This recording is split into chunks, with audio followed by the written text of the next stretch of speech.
If you're losing client leads because your intake process is confusing, you're not alone. And today I'm going to show you exactly how to fix it. Here's what's happening. A potential client finds your website and they want help, but then they see 5 different ways to get started. Call this number, fill out this form, book a consultation, email us here. And you know what's happening is they get overwhelmed and they leave. They disappear from your website and you never hear from them again. Or let's say they actually make that phone call or they fill out a form, but now there's like a ton of information scattered out across different software. Maybe there's information on Google Sheets or on an email or a text messaging platform. And then there's all this manual work your intake coordinator has to do to track all of it, copy and paste the information from the email over to the Google Sheet or wherever it needs to go. Either way, it's confusing for client leads, and it's also confusing for your intake team. Client leads are falling through the cracks. I'm Brent Stutzman, the founder of TheraSaaS. It's a CRM, a customer relationship management tool that you can use to help capture, qualify, and close client leads. And I've helped hundreds of group practices build systems that actually convert leads into clients. So today, I'm going to be walking you through the exact system I recommend that you can use to capture, qualify, and close client leads. And by the end of this video, I'm going to show you really 3 main ways to be able to capture client leads,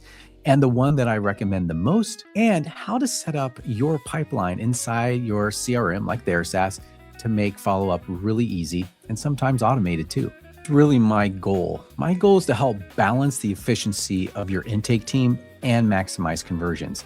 Some practices have large intake teams, but most private practices usually have 1 to 3 people overseeing that initial sales and intake process. And just a friendly reminder here, the riches are in the niches and the fortune is in the follow-up. So you might have a great niche and have great marketing, but if your follow-up process is not up to scale, then client leads are falling through the cracks and things can get confusing. All right, so let's jump in to the first one that I recommend. Let's talk about the phone as the primary way to capture client leads. So the phone works really well if you have an intake team who's ready to answer phones and they're available right away to answer them. And typically this is most likely for larger intake teams. So you might have 2 or 3 people answering phones. And I think this is if I could choose, I think this would be probably the best way to go, because phones, here's the pros. I'm going to do pros and cons. The phone is really has higher conversion rate. The reason is that when somebody takes that conversion action, whether it's filling out a form, making a phone call, whatever that might be, at that moment, they're the most ready to buy. They're the most ready to schedule an appointment. So if you have someone who can answer the phone right away, then I think this is probably the best way to go. In most cases, intake coordinators aren't always available unless you have a larger team. But let me prove this point. So there's a business in my town, it's called Hinsdale Plumbing, and they do all phone calls and some text messaging, but mostly phone calls to get started. So the owner actually hired, I believe, a retired fireman who's on disability, and he can't move around much, but he's always available, and he picks up the phone and he asks a few questions. So if I call him, he'll be, all right, what's your name? What's your number? What's the problem? He'll get my info. And then he'll say, we can do that, or we're not able to do those things. But if I am a good fit, he's going to say, okay, Victor or another plumber on our team is going to give you a call in just a few minutes and see if he can stop by and help. So what does that do for me? Okay, so that tells me emotionally, like I've landed, I have an emergency, I have a problem, I need it fixed. So I know Victor, someone on the team, is going to be giving me a call back in just a few minutes. All right, so mentally I'm there. They've closed that loop. I have an issue. They're looking to help me. Someone's going to give me a call. In my mind, I don't have to go look for another plumber right now. I have this problem kind of ready to go. So I think this is the best case scenario. If someone is able to answer the phone right away, qualify them, I think that's a good.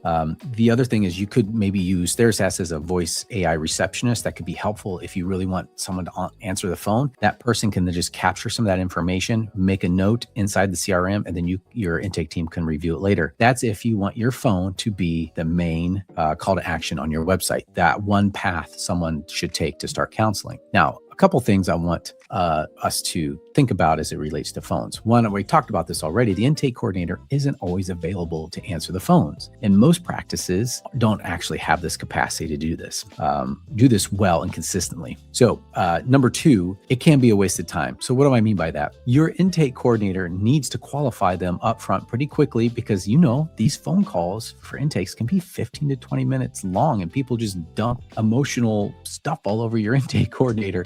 And then they have to sift through that and kindly push them along to see if they're going to be a good fit. It could be a waste of your intake coordinator's time because they could get on the phone and at the end of the day, they're not a good fit. Now there's 15 to 20 minutes wasted. All right. And number three, one of the cons of just having a phone is you only have the client lead's phone number information. So when they make a phone call, what's stored in whatever program you're using is just a phone number. You don't have any name, you don't have an email address, some other ways to be able to qualify them and reach out to them later. So what I like about being able to have an email is because if that person isn't ready to schedule right away or it's not a good fit at that moment, you at least have an email that you can use to nurture them through an automatic email campaign. So the phone, I think, works amazingly only if you have a team ready to be able to answer phones all the time, or if you have a call answering service or something. All right. So at the end of the day, I think phone would be my number one choice because people are ready to buy at the moment they're ready to take action. Problem is most practices are not set up to answer calls as they are coming in. Intake coordinators are busy responding to emails, trying to schedule other things, right? They have other issues that they're attending to. But the best setup would be to maybe have a few intake coordinators available to answer phones at any time, like a round robin. Inside TheraSaaS, you can actually do that. Someone calls the TheraSaaS number, or at least the number that's associated with TheraSaaS, and it can ring multiple phones or TheraSaaS dashboards at the same time. So whoever's available can answer it. That would be my advice if you're going to be using phone as your primary way to take those initial sales and intake calls. All right. Hey, if you're getting a ton of value already from this video, please like and subscribe. I put a ton of content out to be able to help practice owners simplify sales and marketing so they can confidently grow their practice. So if you're liking this video, please hit the subscribe button. All right, let's talk about forms as the primary way or the primary conversion event on your website that someone will take to initiate counseling to get started. And I want to set our conversation around the idea of using a setter and then you have a closer. This is a very typical sales paradigm. So especially in high stakes sales, you'll have your closer who's really good at scheduling and booking and selling, right? You will have a setter who really will qualify that client lead first. So they're going to ask some questions because at the end of the day, the closer, those conversations with, let's say, the intake coordinator are going to be longer, more involved, and you don't want to be wasting their time. The setter is just an easy way to be able to qualify that lead, gather any key info about that lead, and just filters to see if it's a right fit. They only go forward if it's a really good lead. So what I like about this is that the form on your website kind of acts like a setter, and the job is just to filter through the noise. Does the practice treat what this client lead is struggling with, right? So maybe they're going to screen out any active crises, or maybe you don't specialize in eating disorders, but that's what they are struggling with, right? So that form is going to act like a setter to get through that. I mean, other questions like, do you take our insurance, and can you afford our private pay rates? Do you have available times that match what we're scheduling an appointment with? So once the setter qualifies, or that form, right, that's what the form does, it then moves along to the closer. And the closer is really the intake coordinator. So at the end of the day, your intake coordinator only talks to qualified leads and who are ready to book and start counseling. So you're not wasting their times. You are going to have higher conversions with that intake coordinator, and you're just going to have a better client experience at the end of the day. And I'm going to show you some examples here shortly of what this can look like on your form. But I think this is probably my favorite way to go at the moment. Like, for example, here's what AI came up with. So the intake coordinator can jump on the phone and say, hey, according to the form that you filled on our website, I think we're a great fit. I think you would be a great fit for our practice. We are in network with your insurance. I see that I see that Dr. Smith referred you. We love working with Dr. Smith's clients.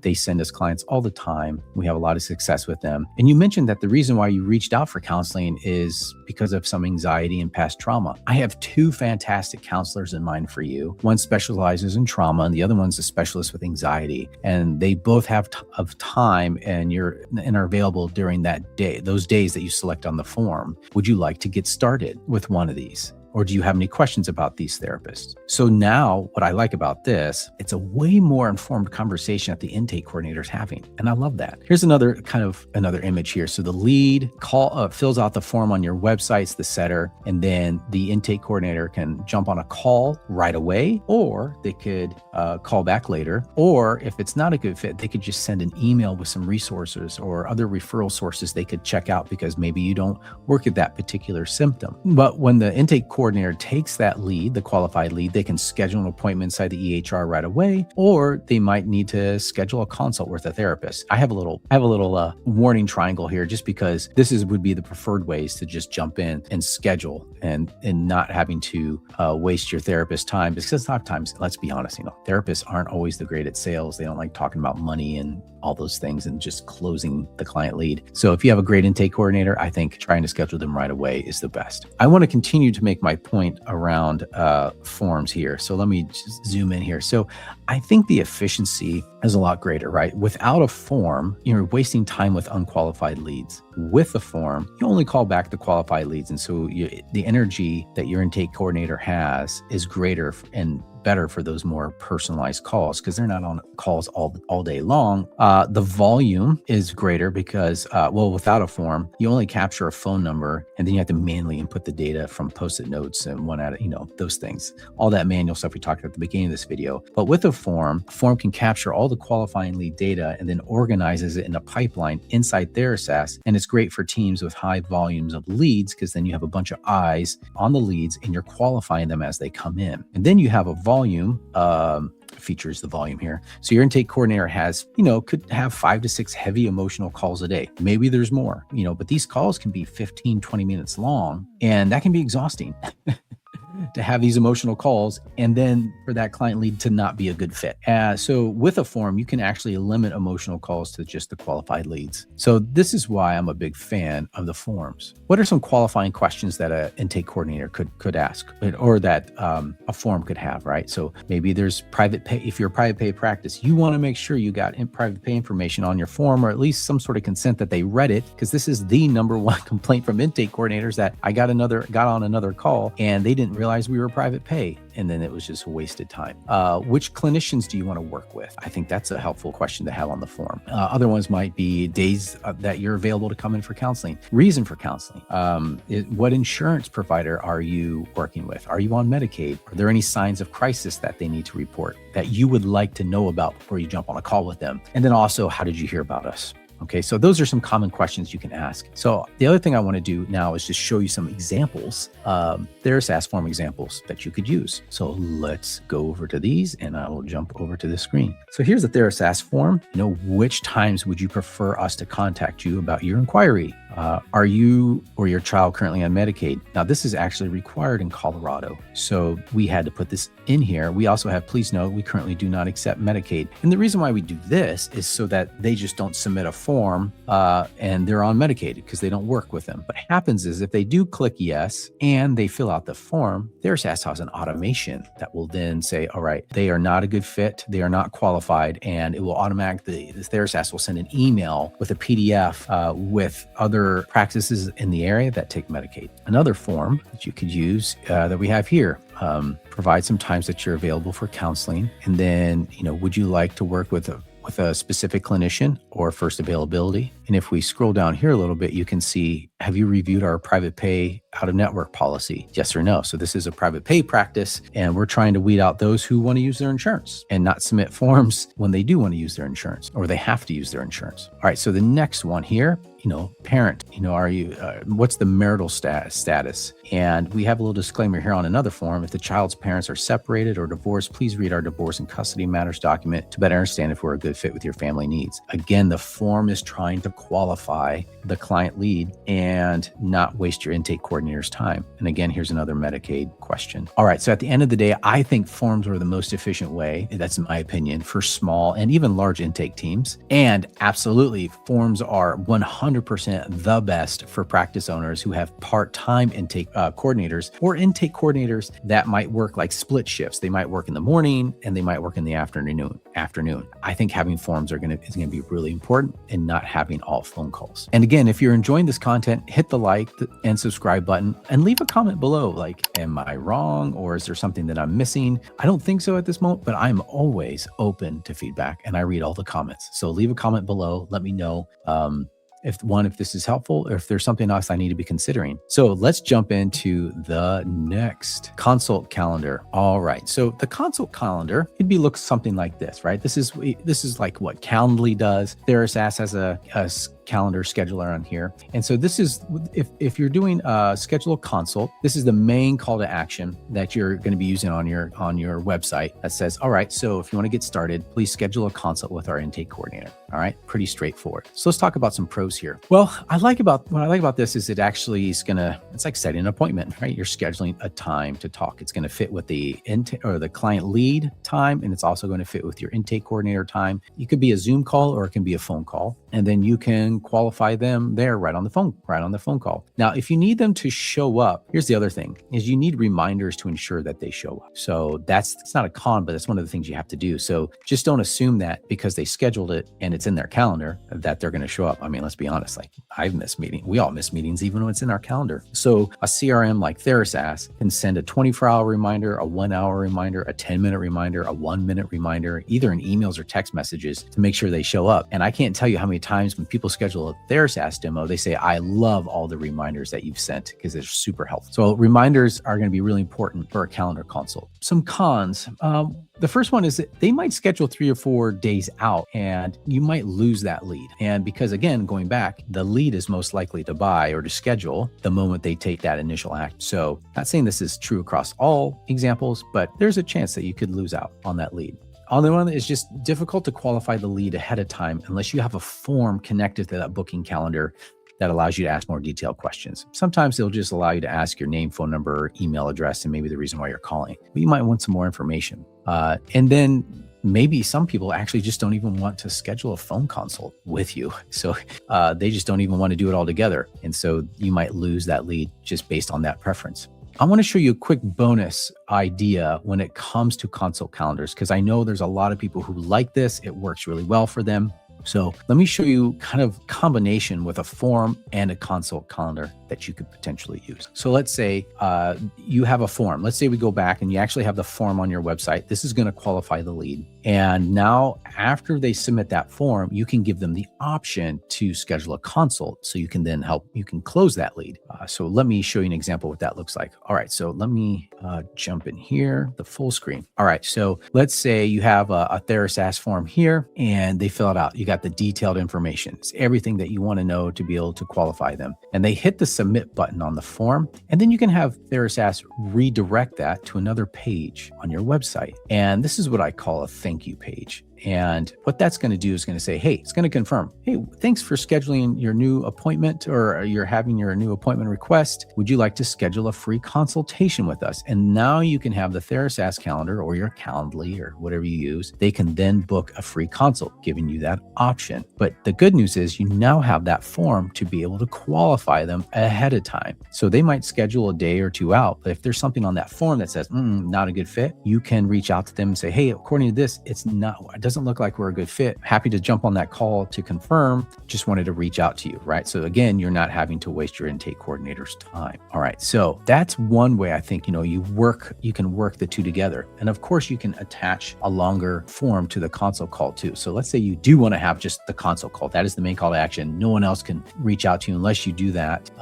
Take that first step. You can have a longer TheraSaaS form attached to the calendar. But I think this is the way that I just showed you. It might be a helpful medium, kind of in between way to do it. Oh, and this is one more strategy I wanted to share. So let's say they do submit the consultation form. Kind of a ninja trick for intake coordinators could say, hey, saw that you just submitted the form. I think you're a good fit. Do you have time to talk right now? And then that way you can speed up the process and converting them. All right, so let's start to round out this first part here. So I want to be able to take a minute to help you as the practice owner or the intake coordinator to think through a few questions to see what is that starting point? What's the best starting point? It should be a phone call, should be a form, should it be a calendar consult scheduling widget on your website?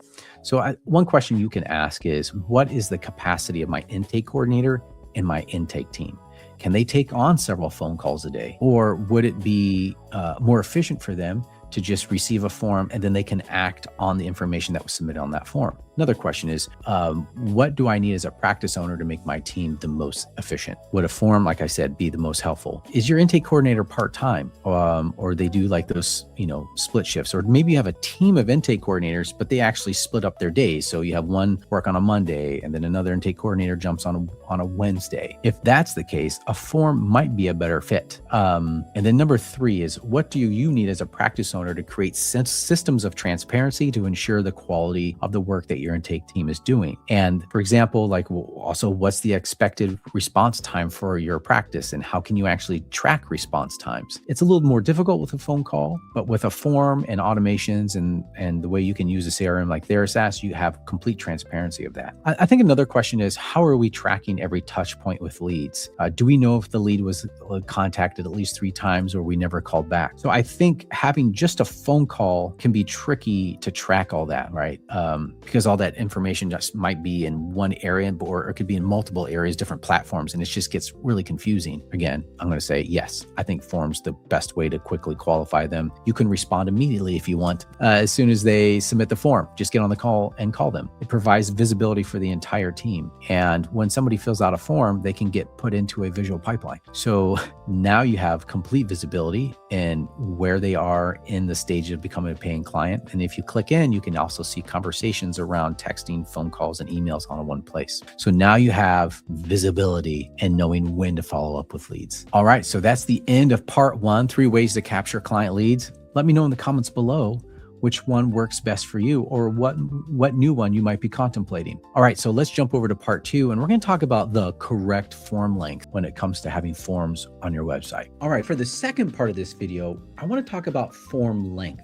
How long should a form be on your website? And this is a highly debated topic, and I'm going to share some pros and cons as well as a case study in just a few minutes. Now, digital marketers, so if you have somebody running your Google ads or SEO or whatever, they built some landing pages for you, they're always going to argue for a shorter form. They're going to say shorter is better. And why is this? Well, it's because they want to be able to show results for their clients. They're going to say, hey, look how many conversions I gave you. So many people filled out this form. But intake coordinators or your intake team, they're going to say, yeah, we had a ton of inquiries, but very few got back to us. And there were a lot who just weren't a good fit for us. And so they're going to be frustrated because they're just spinning the wheels, they're wasting their time. Intake coordinators, on the other end, will say, no, I actually like a little bit longer of a form so I can have some more detail, so I can get, we can qualify them better. On the trade-off is there's going to be a lot fewer forms that are being submitted. And I've seen this dozens and dozens of times. I've seen it in my own marketing work. And look, I've been on both sides of this conversation. As a marketer back in the day, I wanted to get my clients conversions. Like that was the thing, like how many conversions you have. They want to know how many conversions. And I wanted to show ROI for my efforts. But as practice owners, at the end of the day, they just don't want people filling out forms. They want qualified leads. They actually want people who are a good fit for the practice. And so let's dive in a little bit deeper. And so I want to show you kind of what a long form can look like on a short form. And then now I'm going to jump into the case study a little bit. All right. So let's jump over to my next slide here, and I'm going to go full screen. So obviously with the long form, you're going to have all that information, right? So we talked about the different questions on there, your name, phone number, address, maybe there's a postal code. Are you currently seeing a therapist? Let me zoom in here so you can see a little bit better. Are you currently seeing a therapist? Maybe what type of services that you're looking to get? Are you looking for an intensive, couples? Let's zoom over here. Like a counseling retreat, right? So in this example, I wanted to mention that this was a client of mine. They do intensives, and this is actually kind of part of that case study I'm going to be sharing you. So they had a longer form, and so people were filling this out, and they were getting appointments in, and then they wanted to run a campaign ad for social media ads, Facebook ads, and Instagram ads, and things like that.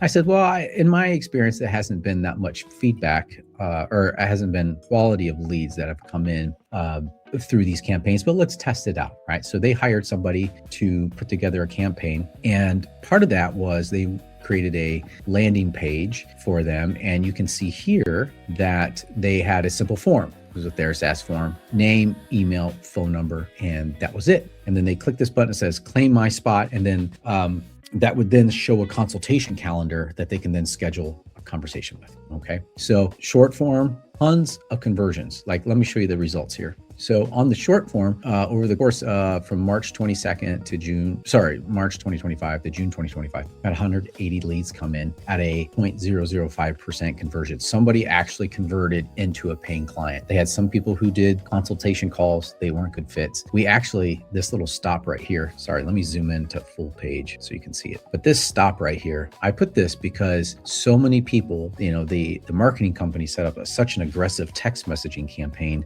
to get them to schedule an appointment. Most people just said, stop. Why am I getting these?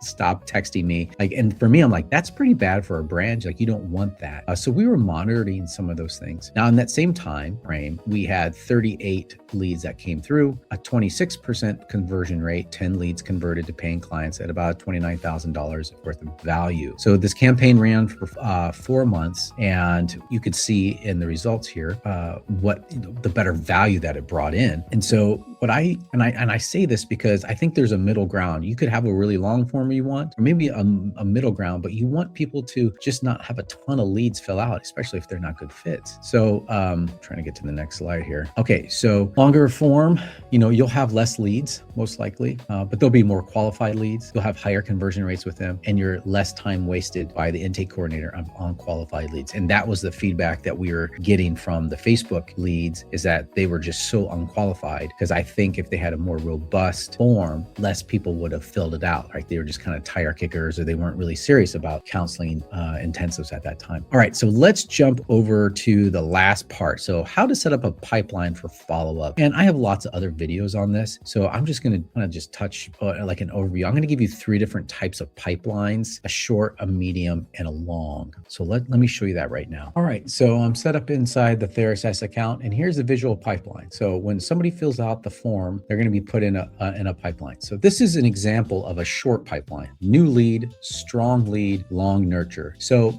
I actually set up my TheraSaaS sales calls like this. I just have 3 simple pipelines. So Tony Stark, new lead, fills out the form. Let's say the form it's a good fit and you were able to qualify them. You can move them over to strong lead and you can give them a call. If he's not a strong lead, you could just click on here and just say, we're going to mark him as lost and just like not a good fit, or moved out of state, or wants insurance or something like that. Okay.